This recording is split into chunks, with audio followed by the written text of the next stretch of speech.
mighty long ways. So, Lord God, if we had 10,000 tongues, Father, we would not be able to thank you for all your many kind and rich blessings. So we say thank you this morning with all of our heart. In Jesus' name we pray. Amen. Praise the Lord, my brothers and sisters. The God we serve is so good. We are talking about life purpose. Life purpose. On Monday, we talked about serving God. Today, we're talking about seeking God's kingdom. Matthew 6:33 says, "But seek ye first the kingdom of God and his righteousness, and all these things shall be added unto you." All these things, the temporal blessings from God, and it starts in Genesis. Genesis 24:35 says, "And the Lord has blessed my master greatly, and he is become great, and has given him flocks and herds, and silver and gold, and men servants and manservants, and camels and asses." God has blessed his people, and his blessings are promised. Exodus 23:25 says, "And ye shall serve the Lord your God, and he shall bless thy bread and thy water, and I will take sickness away from the midst of thee." Oh, what a mighty God we serve today. I'm telling you, brothers and sisters, the God we serve is such a mighty God, and we're thanking him. His divine gifts, my Lord, my God, brothers and sisters, when we seek him, he provides and he gives us his great and precious promises. God is not a man that he should lie, but God is a God that fulfills his promises. And his promises to us is an everlasting name. In Isaiah 56:4 it says, "For thus saith the Lord unto the eunuchs that keep my Sabbath, and choose the things that pleases me, and take hold of my covenant." And verse 5 says, "Even unto them will I give in mine house and within my walls a place and a name better than the sons and of daughters. I will give them an everlasting name that shall not be cut off." An everlasting name God will give you. He will give you spiritual knowledge. He'll give you a new heart, my brothers and sisters. In Ezekiel 11:19, it says, "And I will give them one heart, and I will put a new spirit within you, and I will take the stony heart out of their flesh, and will give them a heart of flesh." What a mighty God we have. If we will live for him and seek his purpose and do his will, these are the things that he will do for us, my brothers. Are you tired of carrying that old stony heart around? You see, people can make you tired. They can make you so miserable. But if you give it to the Lord, he will create in you a clean heart, and he will renew within you a right spirit. Oh, my God. He will give you spiritual rest.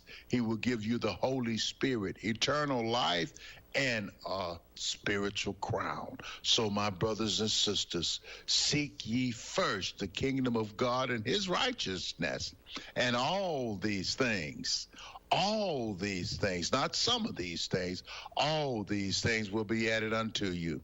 So remember, there's a way out of your mess, and it's JESUS. God loves you. Where can you buy a brand new Nissan with a lifetime warranty? Kingston Pike. Hey, folks, Gerald Anderson with Ted Russell Nissan. You heard it right. Every new Ted Russell Nissan comes with a lifetime warranty, and that's a long, long time. Ted Russell Nissan on Kingston Pike. Good morning, and welcome to AM 1380 WYSH and Ask Your Neighbor. Ask Your Neighbor can also be heard and seen on our website, WYSHradio.com. And if you are in Anderson, Rome, or Morgan County and have Comcast cable, you can watch Ask Your Neighbor on BBB TV Channel 12. Ask Your Neighbor is the program where you call in and do just that. Ask your neighbor. Do you have a comment? Do you have a problem? Or do you have a question? Then call in and ask your neighbor. 865-457-1380 or toll free at 877-711-4005. And for those of you that might be listening or watching on the internet, you can email from our website, WYSHradio.com. Just click on the Contact Us button and email your questions. Now sit back and listen as listeners throughout East Tennessee and the entire world answer your questions on Ask Your Neighbor on BBB TV 12 and AM 1380 WYSH.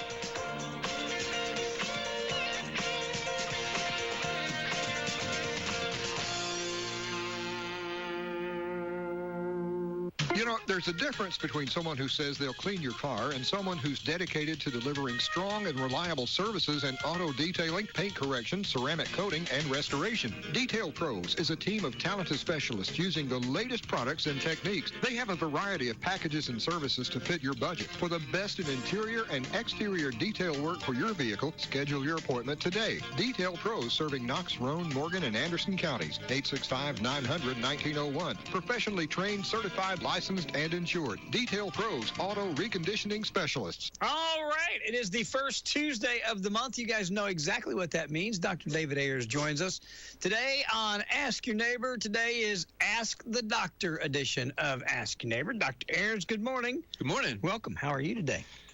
I'm sore, but I'm okay. Sore from building a fence? That's right. Or building a, yeah. Yeah. Okay. I get it. Sore. I got sore from cleaning out my garage, so I get it. It's the time of year you got to get spring cleaning or... Get done what you can do. Yeah. I was thinking about, for all the years we've had this little camera here, I've never really addressed the camera. I'm oblivious to it normally. Usually, yes. I was thinking of when Rush Limbaugh used to be on the radio. Sometimes people get on him for not being conservative enough, but people ask him what his goal was. He says, the goal of this radio show is to attract the largest audience possible so I can charge confiscatory advertising prices. Mm-hmm. That's what that was his goal. Yeah. It wasn't to be the most conservative guy possible. He was the most conservative voice when he came out, right. When he first started in the 80s, and probably single-handedly saved AM radio. Yeah. Got some awards for that. Well, I got about 13 things here. So if you you just 13 things away. And for the rest of us, if you guys got questions at any time during the show, you can call, and we'll stop, put you on the air, and Dr. Ayers will acknowledge your question, see if he can help you with it. 457-1380. We don't know what your questions are if you don't call. So call. Jay will get you on the air or get you on hold, and we'll get you going, okay? 457-1380. What you got, Doc? So first off, all these opinions are mine, not necessarily of the radio station or its advertisers. So you get mad at me. But nothing too much controversial today. Okay.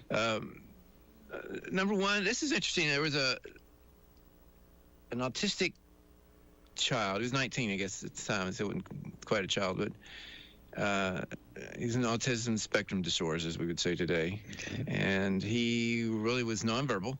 He had a lot of anger issues. And so they decided to give him a fecal transplant. And that's pretty strange. A fecal transplant means they took his sister's poop, essentially, and injected him with it up his rectum. Okay. We have seen that before. We've talked about that before on the radio show for people that had pseudomembranous colitis. That's a big word, but or Clostridium difficile. That's a bacteria that can sometimes get inside people's intestine, and it's almost impossible to root out of there. Mm-hmm. It can cause them chronic diarrhea, chronic abdominal pain, and often happens after taking an antibiotic. Because when you take an antibiotic, particularly an oral antibiotic, it kills bacteria. Well, there's a lot of bacteria in your colon, so when it gets there, particularly if it's poorly absorbed, and some antibiotics are better absorbed than others. So if it's not very well absorbed, I mean, there's a lot of it's left by the time it makes it to your colon, and when it makes it to your colon, it kills all the bacteria except maybe this Clostridium. So it's left by itself, and it just takes over. To get rid of that, sometimes we give another antibiotic that kills that particular one, and sometimes that sets things right. Sometimes it has trouble setting things right, and we'll do this fecal transplant. So we'll get somebody in your family, spouse, and then put that up your rectum, and it's amazing how fast it works. But I've never seen it used in autism before. But they've done it a few times, but never in quite somebody this old. So by the time the study came out, I think it'd been a year and a half since they had done this procedure on this. And he spoke his first 2 words after that. I was thinking his first 2 words would be, "Stop that." Maybe. But anyway, his anger issues got a lot better. They remained a lot better for a year and a half. Now, it didn't cure him of his condition, but you wonder if he'd got it maybe when he was 2 or 3, would it have cured his condition? It might have. And here's an interesting thing. People who have Alzheimer's, people who get Parkinson's, and there's a lot of that out there now,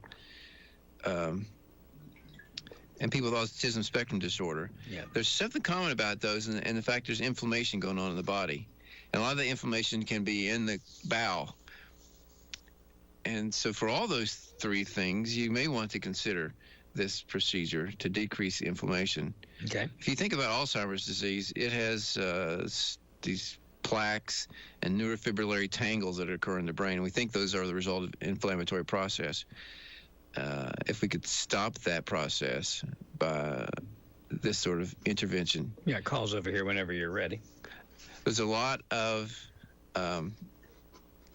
immunologic stuff in your bowel. That's what most people don't know. Okay, we'll take our call. Good morning, WYSH. Hello, thank you for hanging on. Do you have a question or comment for Dr. Ayers today? Yes, I wanted to ask Dr. Ayers a question. Okay. I'm 86 years old. Let's get rid of your mic. I wanted to ask Dr. Ayers a question. Trying to mute this TV. I'm 86 years old, and both of my legs from my feet up to right below my knees are discolored. One a lot worse than the other one, and they hurt at night. I was just wondering, what is that? And I want to ask another question. What are the stages of dementia? I know someone that they said was stage 2. Okay. And thank you. Thank you. Bye-bye. Let's do the dementia thing first, since we were talking about that. All right. I don't know. I've never heard stages assigned to dementia.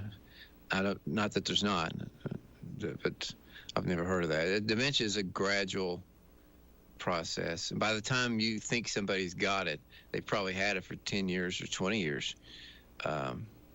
It's how slow it sort of sneaks up on people. Unless, you had something like Pat Summitt, who had a genetic condition. Hers was totally different. So I don't know any way to define stage 2. It's sort of a continual, ongoing thing. I can see where somebody might want to put stages into it. At some point where you couldn't take care of yourself would be probably stage 4, if you think of it like cancer kinds of things. As far as your legs go, that's interesting. What typically happens, particularly as we age, and more so in women, I think, than men, because women have babies, is that the veins get blocked coming up from your feet. So your heart's pumping blood down to your feet, and it gets a little trouble getting blood back up, particularly if you sit a lot with your feet hanging down or you stand a lot. It's hard to get the blood back up. So that can leave a darker discoloration or a reddish discoloration of your legs. That's a phenomenon called venous stasis, or standing veins, basically. And it can cause some swelling down there. And it can cause some discomfort. Though I wonder if your back pain at night or your leg pain might be coming from your back. Sometimes when we stretch out, we can start to crimp the nerves going through your feet and legs. Because by 86, I'm sure we have a lot of osteoarthritis in your low back. Best way to deal with the discoloration might be to lay down flat and prop your feet upon pillows so your feet are higher than your chest, and then see if that discoloration gets better over the next hour or so. If it does, then it's probably just blood pooling there in your lower legs. Okay. Good. Anybody else? Oh, yeah, we got locked and loaded.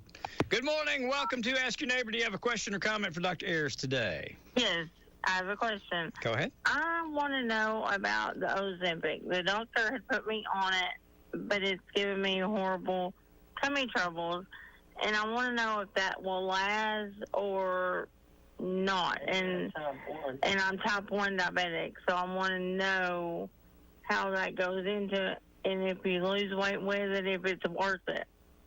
So, okay. And then I'll hang up and listen. Thank you. Thank you. Bye-bye. Well, being overweight has got its own issues, and from osteoarthritis, it leads to even developing type 2 diabetes.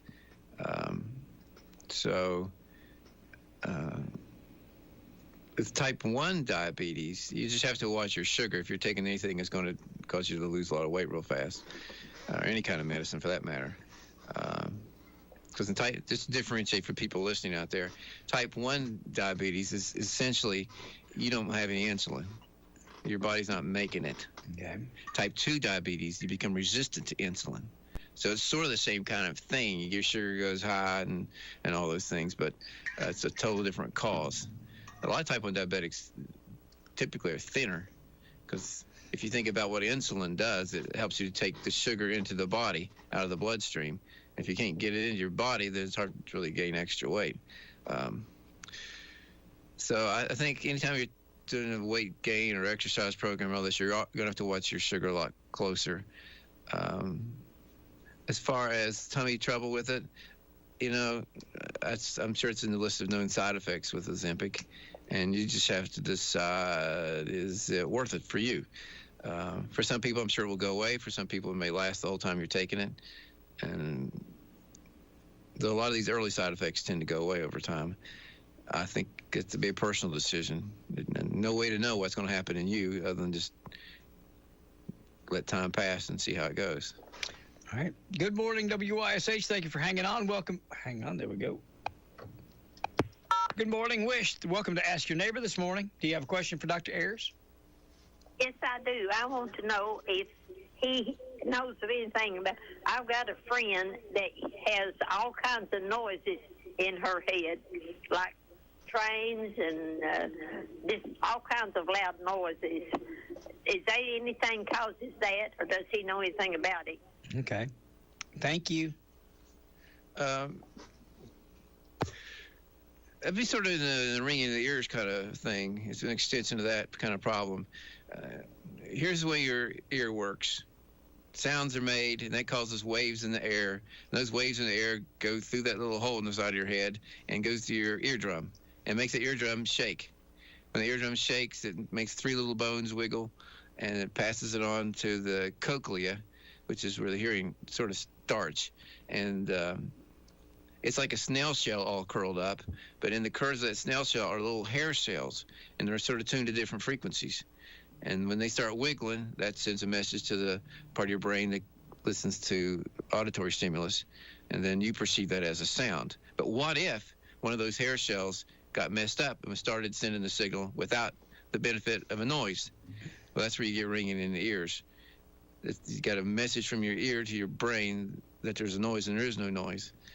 Well, it could be any sorts of noises. I think it was a sudden onset where she didn't have it, now she's got it, or it's getting worse quickly over time.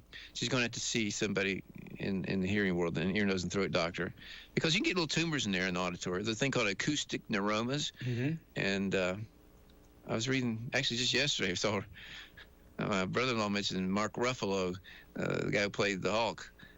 He had an acoustic neuroma, and he had to have it excised. A lot of those are benign, but they can cause weird hearing sounds, and it left him with facial weakness. The surgery left him with facial weakness for about a year, and he's deaf in that ear now permanently because they had to cut that nerve. But I think if it's a rapidly escalating thing, and there's a lot of different noises in your head, then you go to see somebody about that, because there are some serious issues that could cause that. Good morning. Welcome to Ask Your Neighbor. Do you have a question or comment for Dr. Ayers today? Yes, I do. All right, you're on. You go right ahead. Doc, I was wanting to know, there's a cough that's going around. Our family has had it for 2 months, and it reminds us of the whooping cough, and we just cannot get rid of this no matter what medicine we take or prescription. Is there something new that's going on with the allergies? Okay. Thank you. Okay. Interesting question. Tracy's had terrible times, too. She's had headache and stuffed up real bad last few days. So it may be this is a good spring. I think of the list of things. But I look at my car in the morning and see how much pollen and stuff's falling onto it. I expect it's an allergy. Now, if it's just your family and they didn't used to get allergies, then you might be concerned with something in your house. I know a lot of people worry about black mold. Honestly, if I saw black mold in my house, I'd take some bleach and I'd clean it off, and I'd go about my life. I'd make sure whatever's made it damp and favored the growth of a mold in my house is gone. It's gone, but I wouldn't call in a squad to come in and purify my house out. While there are people that probably can get anaphylactic shock from that kind of exposure, it's not for most of us.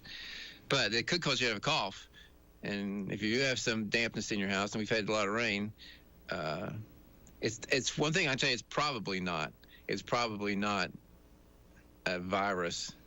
Okay, it's unlikely for that. Now, you can get coughs that go in 6 weeks if you get pneumonia or if you get a really bad chest infection. To have somebody come in office 6 weeks is still coughing, that's not unheard of, because the little cells in your airway, they get irritated, and even though the thing that caused it is gone, they're still damaged, and they send these cough messages to your brain.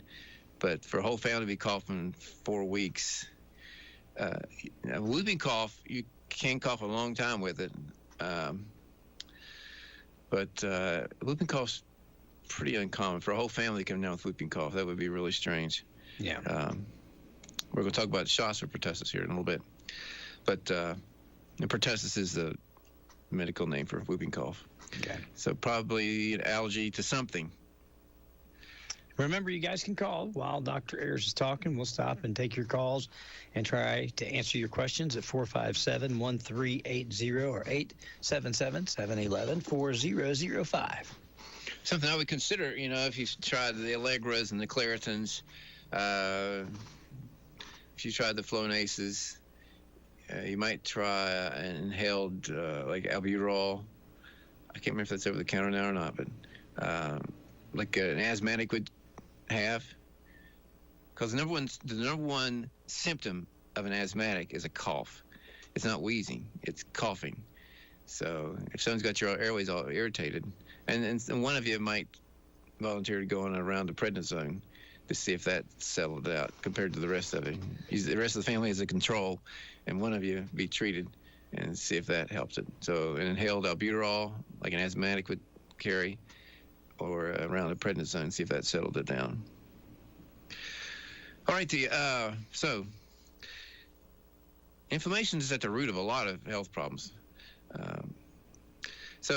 Interesting story. There was this, in Germany, there was a nurse who they found out that during the midst of COVID, she gave 8,600 people shots of normal saline rather than giving the COVID shot. And because she was worried about its still effects. And she went to trial. They took her into court. And she walked out free the other day. They couldn't convict her on it, which is interesting. Yeah. Because in Germany, they're pretty crazy over there. A lot of the trials that have gone on about the whole COVID thing have happened in Germany. But that was interesting. I don't know if she sells her license or whatever, but I think the motto of medicine is to first of all do no harm. Yes.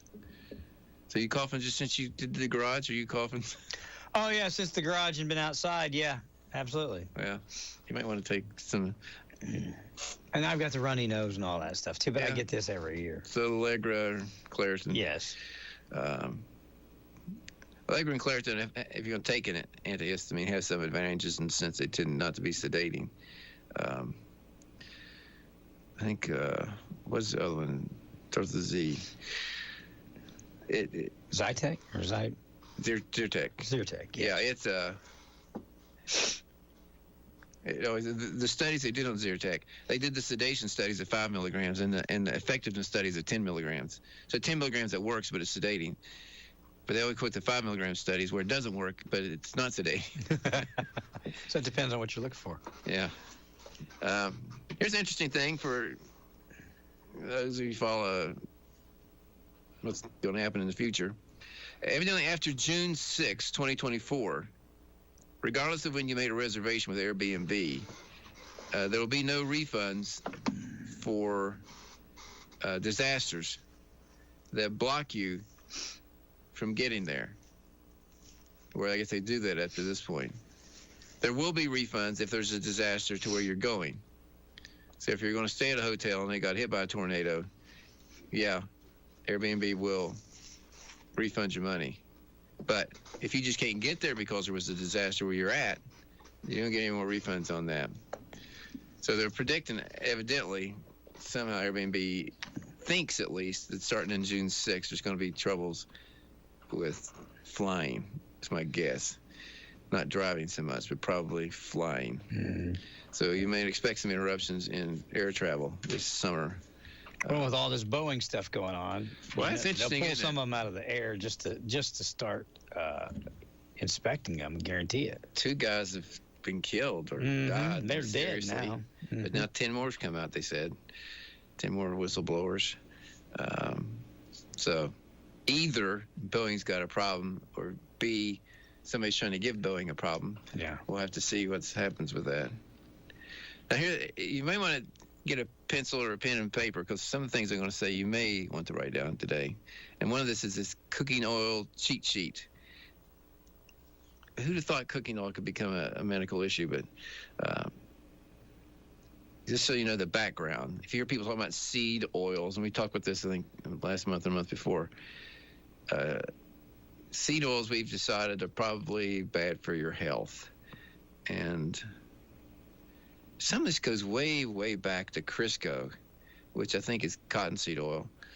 And there were some health issues that popped up after Crisco came out. And evidently, its maker, and I can't remember who made it, the company that owned it, they paid the AMA like $1.7 million to get them to just say, you know, it's animal fats that were causing all this trouble. It wasn't this new oil. Mm-hmm. And some of these oils became common during World War II, where we have oleomargarine. You know, oleomargarine used to come as white, and then it came with a dye that you could add to it to make it turn yellow. It looked like real butter, because they had trouble getting butter during the war. So we started moving away from animal fats, and they started giving them a bad name. Like, you can't cook with butter, you can't cook with animal fat, that's bad for your health. Don't use lard to make your biscuits anymore, because that's going to be bad for you. It's going to give you heart disease, and you're going to die. Yeah. Well, that turns out not to be true. Which part? Can we eat the lard? Yes. You okay. Can. Yay. It's better for your health. Yay. That's right. I'm a happy man. Eat the lard, because what people were using in place of it were sunflower oil, safflower oil, and grapeseed oil, soybean oil, canola oil, and those aren't really good for you. Okay. And why aren't they good for you? It happens, it seems, because of the way they extract the oil from the plant. It's not that if you had sunflower seeds, you couldn't eat them and they would be good for your health, because they probably are good for your health. The fact is, to get the oil out of it, they have to use a like. If you remember in any chemistry at all, you know, likes dissolve like. So there's polar solvents and non-polar solvents. And oils are non-polar. And to get them out of there, they have to use non-polar solvents, which could be anything from like gasoline to acetone to something like that. And then they have to separate that back out to get to the oil. The trouble is, you know, it's sort of contaminated at that point. And And it does stuff when you cook it, too, between its smoking temperature and burning temperature.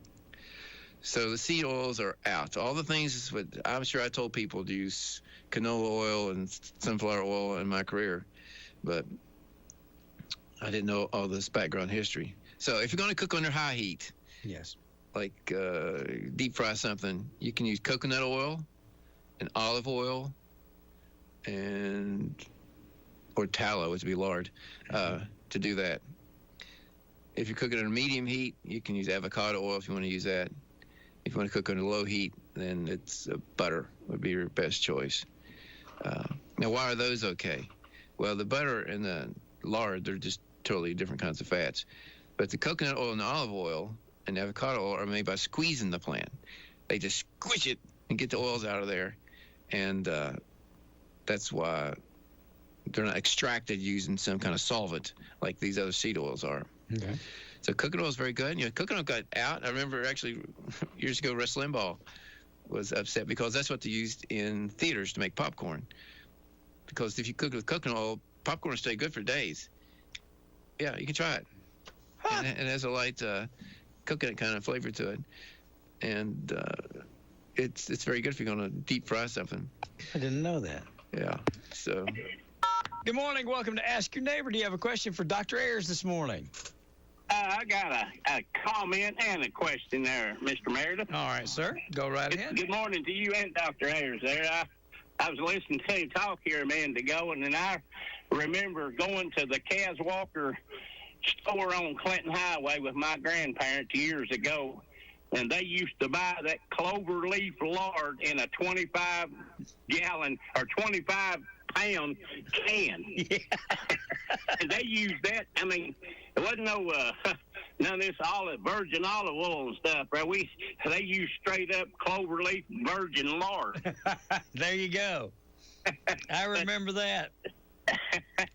My other question is, it's probably something too many people don't talk about or whatever, but when you get older and you're not on your feet a lot there, especially when it gets warm and you do a lot of sweating there, is there and Dr. Ayers, don't tell me soap and water either there, is there something, I've seen some stuff advertised for, I guess for better swamp butt. Yeah.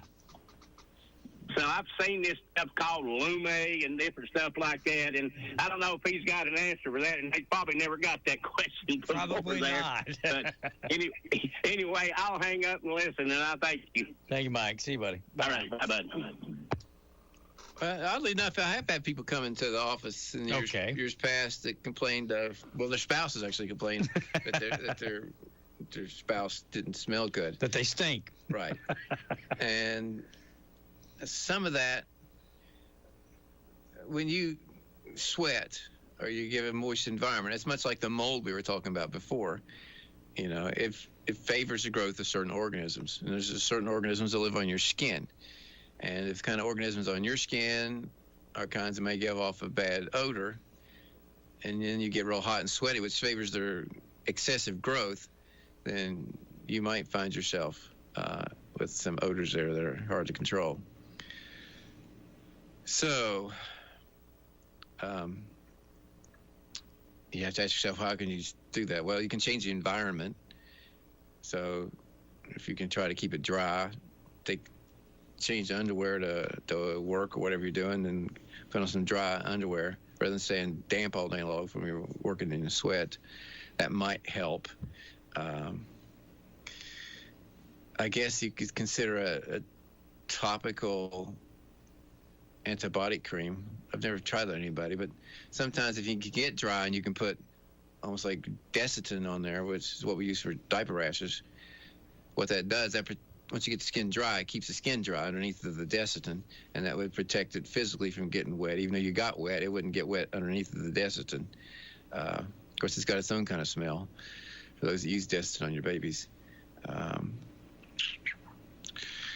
If you have a disease, because one of the people that had that problem had diabetes and it wasn't well controlled. So then you've got a couple things promoting the growth of a bacteria. You've got sugar kind of issues that might control it. or make more likely to have bacteria or funguses growing on your skin. So the first thing I think would be to change the environment so they don't grow, because the smell is probably coming from overgrowth of certain organism, whether a fungus or bacteria on your skin. You got to get it dry. Because you remember in the military, there's a thing called swamp foot. From your feet stay wet in your boots all day. You got to change the environments. That's the simplest thing. Anything else, you're trying to kill the organisms that are growing there, and that's going to be very difficult because they've taken up residence on your skin for a reason, and try to get them to go away is probably not wise nor safe. So that'd be your best way. Stay dry as best you can. Change your clothes frequently. There you go. All right. What else you got for us? Let's see. This is a study from ACOG Journal, the American College of Obstetricians and Gynecologists.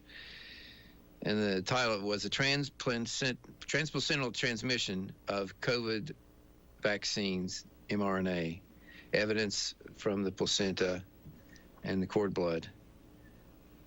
So what they found out was that the mRNA itself, the active thing in the shots, these COVID shots, actually went through the placenta. So if you were pregnant and you got the shot,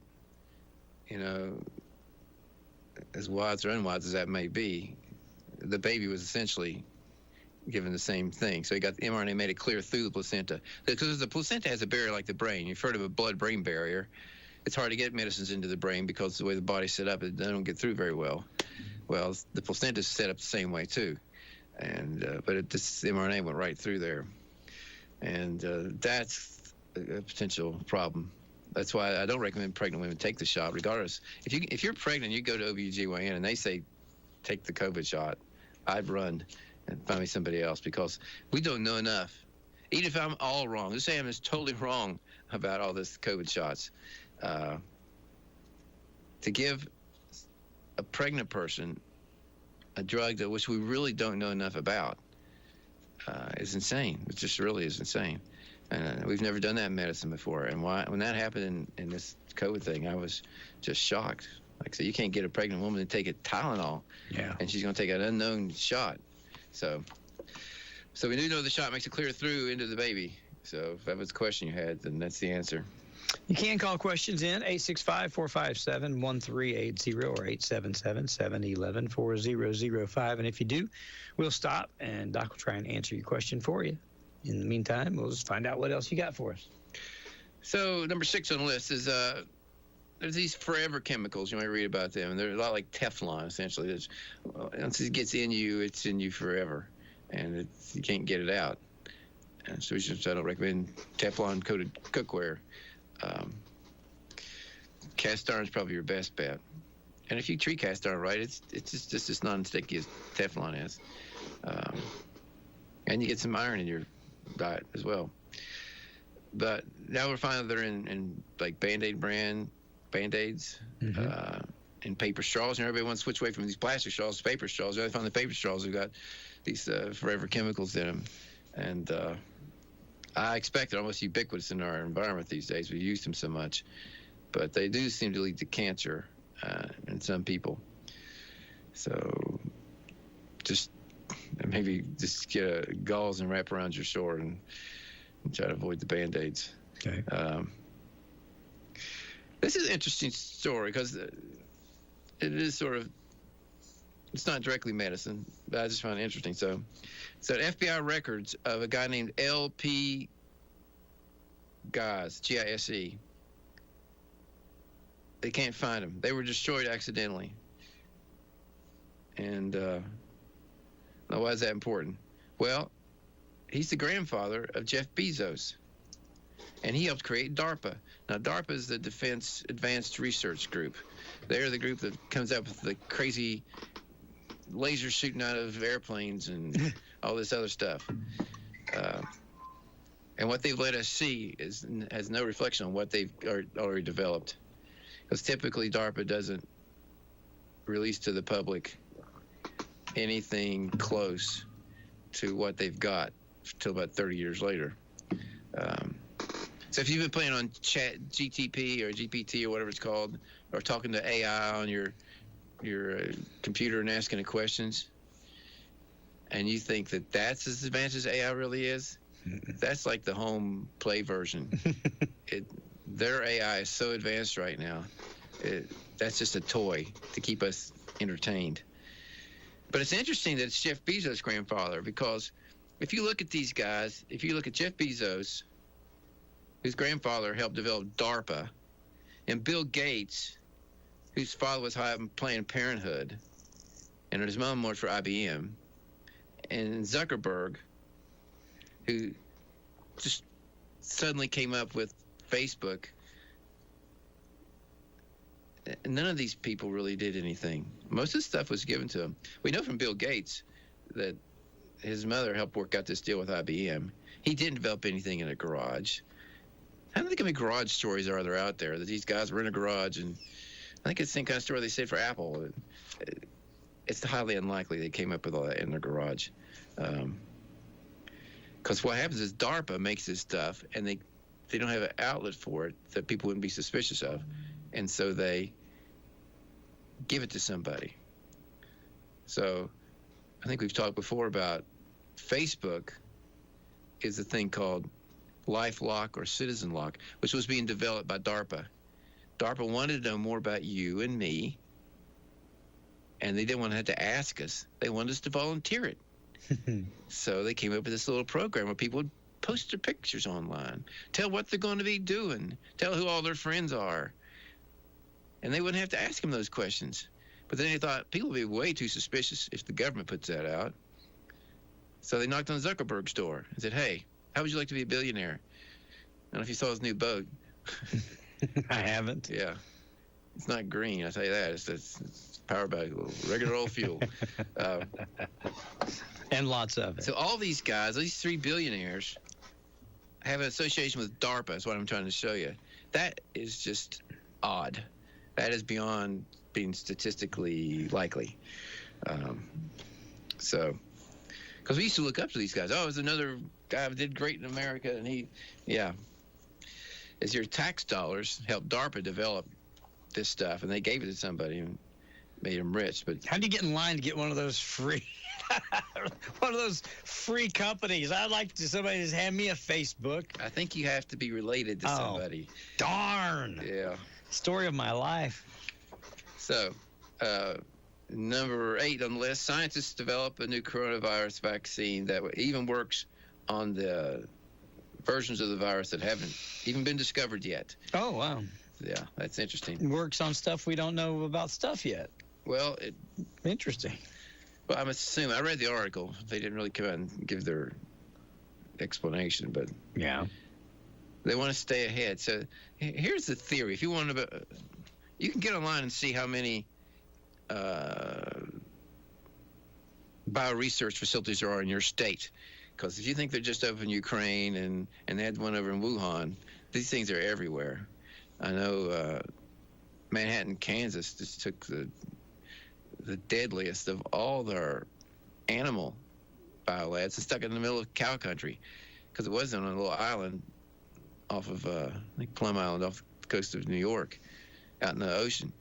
Now it's in the middle of Kansas, because one of the most deadly things they track is hoof and mouth disease, and now they're studying it right in the middle of cow country, which is a decision only your government can make. Yeah. But the theory is that we're gonna modify this virus into a deadly form, and then we're gonna make a vaccine for it. So then, should it ever happen to do that by itself, make that jump, we're gonna be ready for it with a shot, and we're gonna stockpile all these shots just in case. Yeah. Yeah. I mean, the chance of that happening is about 0. And what happens is, like the COVID thing, to the degree COVID story is even real, it came out of the Wuhan because they were working on it there, and they amplified it and made it affect people and the ACE receptor in people's bodies. And then it got loose either intentionally or unintentionally, and then we had this whole COVID mess. If they hadn't been just testing it, then they wouldn't have done it. But so many versions of that story. It's hard to know. Yeah. But I'm sure Tennessee's got some of these labs, and West Virginia, where I'm from, has some of those labs. Some states more than others. Okay, now here's where you may want to have a pencil. What I thought I would do, I thought I would go through all the shots. All the shots a baby gets from birth until 18. Because, it's important to know. Mm-hmm. And to see how many of them there are. I'm not anti-vax, okay? Dr. Ayers is anti-stupid. So, now, I played stupid a long time because I just trusted what the CDC said and the FDA and the NIH and all those places. So I gave my fair share of shots. My wife is a nurse. She feels very guilty about giving some of these shots. Though it's time, it was the best information that we had, and we didn't know you should be that suspicious of your own government. But and I started looking at these shots. You start seeing that the whole visit to the doctor revolves around these shots. So if you get a new baby, okay, you might have a 2-week weight check if they want you to, but mostly you show up at 2 months, 4 months, 6 months, 9 months, 12 months to 15 months, 18 months, and then 2, 3, 4, 5, and 6 after that. And that's your baby visits. And almost all those you get shots because that's what really determined why you were coming to the doctor. If you didn't have the shots, you wouldn't even need to go see the doctor all that many times. Most babies are healthy. They don't need to go to the doctor. Now, I did family practice. For those of you who wonder, I'm board certified in family practice at least until September. I'm probably going to let it go. But because they wrote me threatening letters. Is that just because you're not practicing? No, I could keep it up. But it doesn't even give you any benefit. It costs a lot of money, and I have to go take an enormous test. They ask me questions I don't even agree with anymore. You'd be surprised how many questions are on if you take care of kids, how many are on, a 12-year-old comes in and with gender dysphoria and wants to hold off puberty. What do you do? Which drugs would you use, or what would some of those questions are just see if you know the, quote, right answer, end quote. And some of them are to see how doctors are thinking. And there's not even any credit given for the answer one way or the other. Yeah. But it's, I think board certification is going to drift away. They're going to have to replace with something else if they want something else. But right now, board certification is really the thing you have to get hospital privileges. If you don't need hospital privileges, you really don't need board certification. But there's a lot of shots. So I counted them up. Depending on, some of these will depend on which brand of the shot you get. Because some shots for a certain disease may be 2 shots, some may be 3 shots. But just taking the average, there's about 75 shots, okay? Now, if you think God messed up so badly that you have to give a human child 75 shots before they're 18, then we either don't believe in God or we think God didn't know what he was doing. I mean, really. Yeah, because if you look in spite of that, I'll jump to number 10. This is number 9. If you jump to number 10, as far as death in the United States, okay, and death in the United States, 76% greater, okay, in the 0 to 1 than most countries. 57% greater in the 1 to 19. So in spite of giving our kids 75 shots, if you got them all, then we're dying at faster rates than almost every other country out there. So we may not be dying of diphtheria, but we're dying of other things. And you have to be suspicious because there's a direct correlation between the number of childhood shots a nation gives its children. It's a direct correlation. And the death in children. So the morbidity, sickness, and mortality, death in children is higher, directly proportional to how many shots you give your kids in that country. So if you look at infant mortality, 56 countries have lower infant mortality than the United States. We have 5.36 deaths per 1,000 births in the United States in 2021. Sweden only has 2. Japan has only 1.7. In this advanced nation that we live in, our kids are dying faster than any other place almost that's of equal wealth and affluence. But let's look at these shots, okay? Okay. So now you don't even get to be born yet. They want to give your mother RSV shot, respiratory syncytial virus shot, when she's 32 to 36 weeks pregnant with you. So, and they're doing it to get to you. Okay, they're not really doing it to benefit the mother. They're doing it to get to you. So they're shooting the mother with something that's going to go through that placental barrier into the baby and immunize that baby against RSV before it's even taken its very first breath. Something's just sick about that. And then at birth, you get hepatitis B. So before you even leave the hospital, you get a hepatitis B shot. Your chance of getting hepatitis B is about zilch. You know, as long as you don't do IV drugs and sleep around, you're going to get not going to get hepatitis B. Okay, that's a blood-borne pathogen. You don't get it from breathing the air, touching people. Okay, it requires intimacy or changing needles. So even if you were in IV drug abuser, you'd have to borrow somebody's needle to get it. You know, if you use clean needles, you wouldn't. Hepatitis B, number 1. And then you wait and you go get your 2 months visit. It's your 2 months visit. What do you get? You get your second hepatitis B shot. You get a shot for rotavirus, which is diarrhea. You get a shot for diphtheria, which I've never seen a single case of. You get a shot for pertussis, like the guy asked earlier, which is whooping cough. I've seen maybe one case of that in all these years. You get a shot for tetanus. You get a shot for Haemophilus influenza type B, which can cause meningitis. You get your pneumococcal conjugate vaccine. You get an injectable polio vaccine. Okay? So you're the first visit to the doctor, you're getting 1, 2, 3, 4, 5, 6, 7, 8 different immunizations. Now you say, well, I didn't have that many shots. Well, some of them they just shove all into one shot. Okay? That way it doesn't seem like you're getting that many things, but you are. So does the child at 2 months need 8 different shots? Always rev up the immune system to do a certain specific thing. And while you may make the immune system better at doing those things, it does other things less better now because you've trained it to do this little jumping through the hoop thing. So you get to go home, you get a rest 2 months, and then you come back, and then you get another rotavirus, another diphtheria, another pertussis, another tetanus, another Haemophilus influenza B, another pneumococcal shot, and another injectable polio when you're 4 months old. That's just one less shot than the shot you got last time. And you go home and rest 2 months, and then you come back to the doctor, and you may or may not get another rotavirus, depending on the brand of rotavirus vaccine you got. And then you get another diphtheria, another pertussis, another tetanus shot. You may or may not get another Hib shot, depending on the type you got. Another pneumococcal shot. And then you're 6 months old now. So now you can get the COVID shot, which if it's Moderna, you'll get one now, and you get another one in 4 to 8 weeks when you're about 8 months old. If it's a Pfizer, you get one now. You get another one in 3 to 8 weeks, and another one in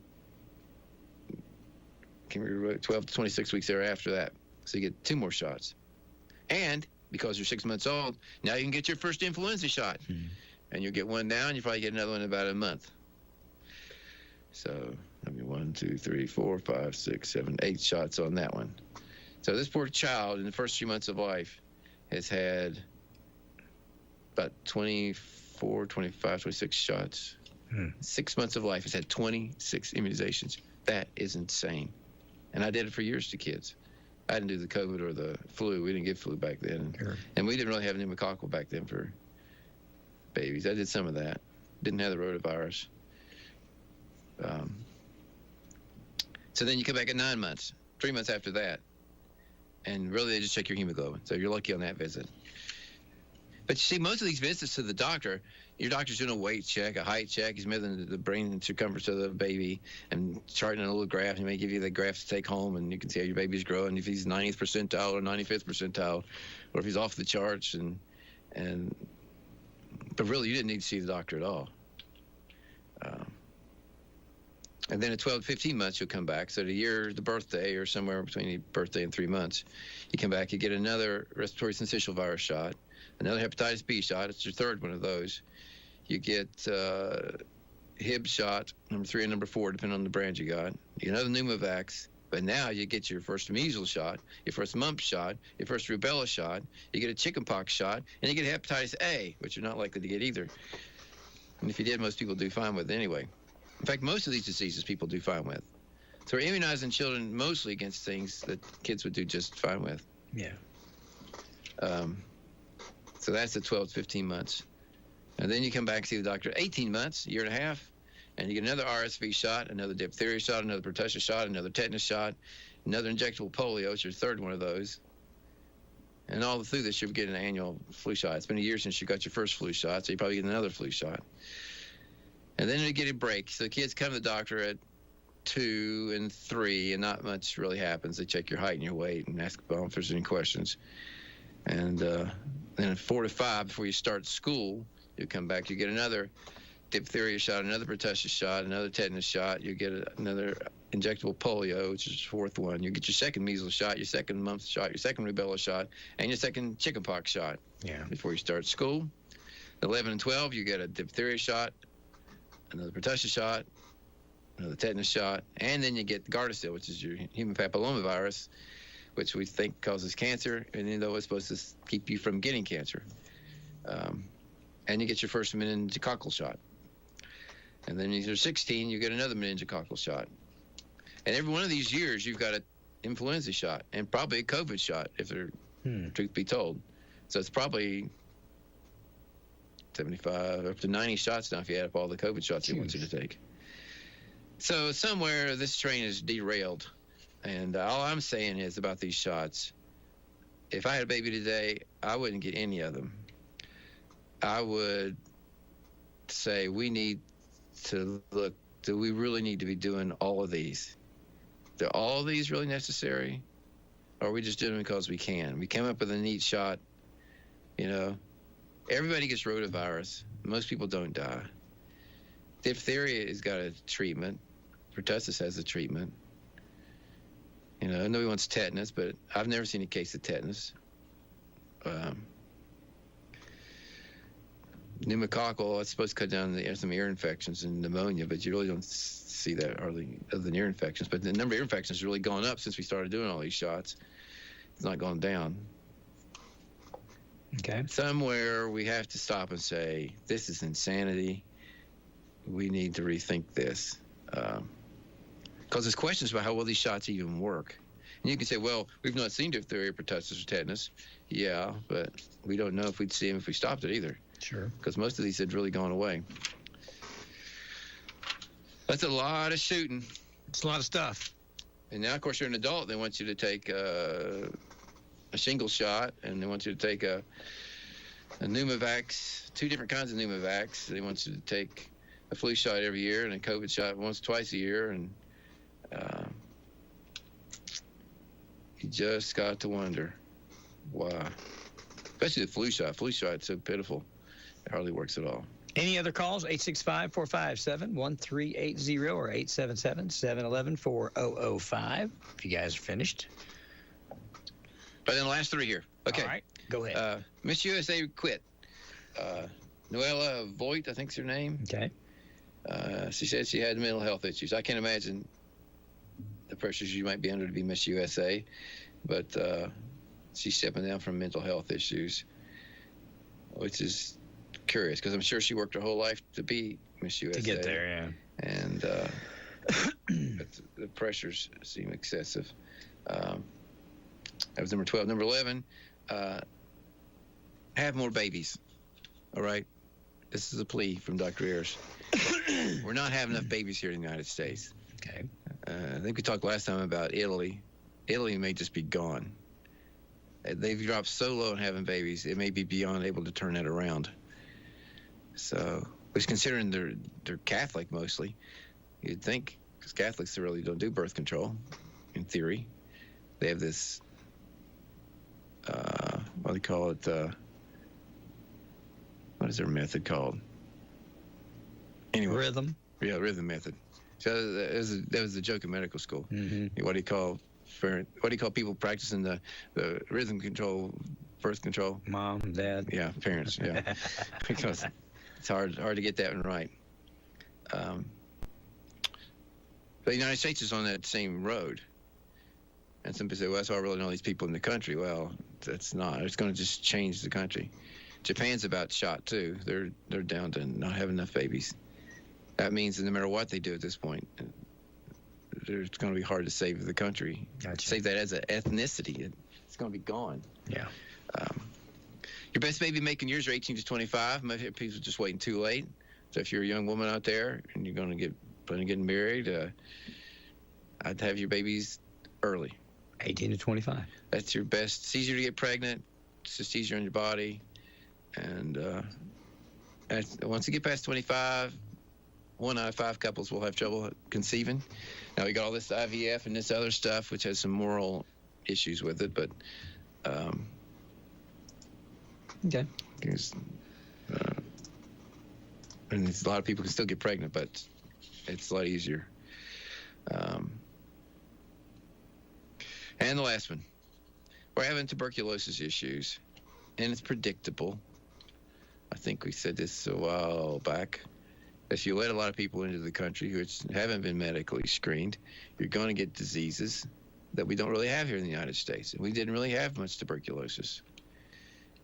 But tuberculosis in California in 2022 to 2023 is up 15% in that 1 year. Okay. And then from 1,842 cases to 2,113 cases.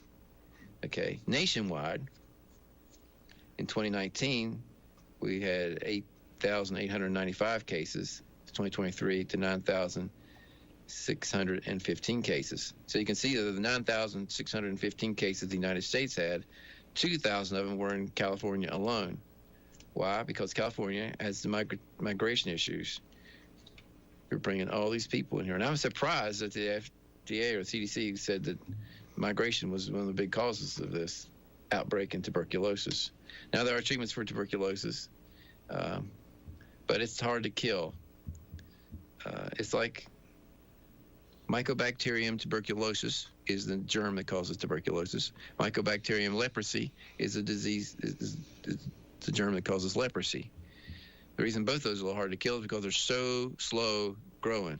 It's just hard to kill it because a lot of your ways to kill it happen, and it's dividing.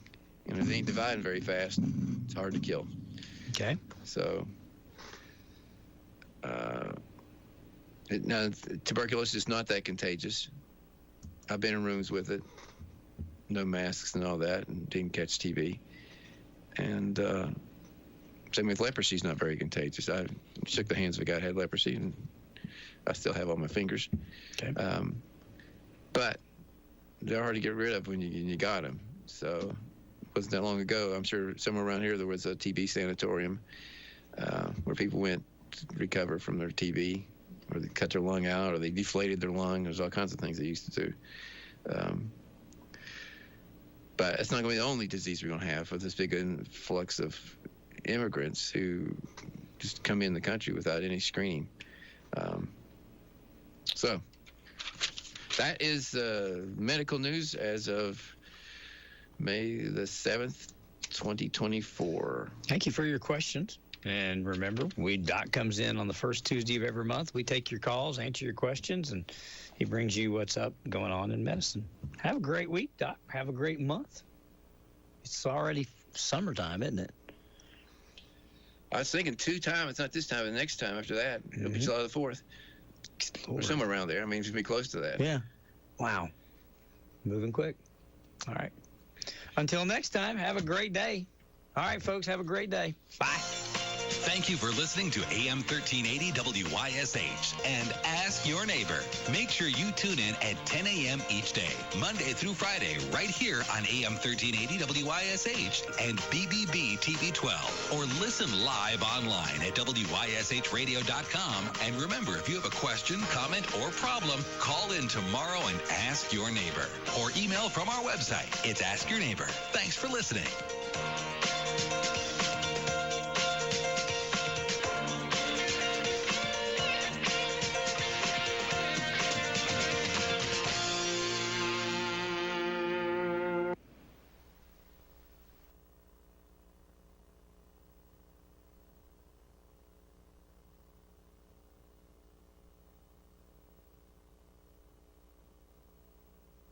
Love and appreciation to the woman who raised you up to be the fine human being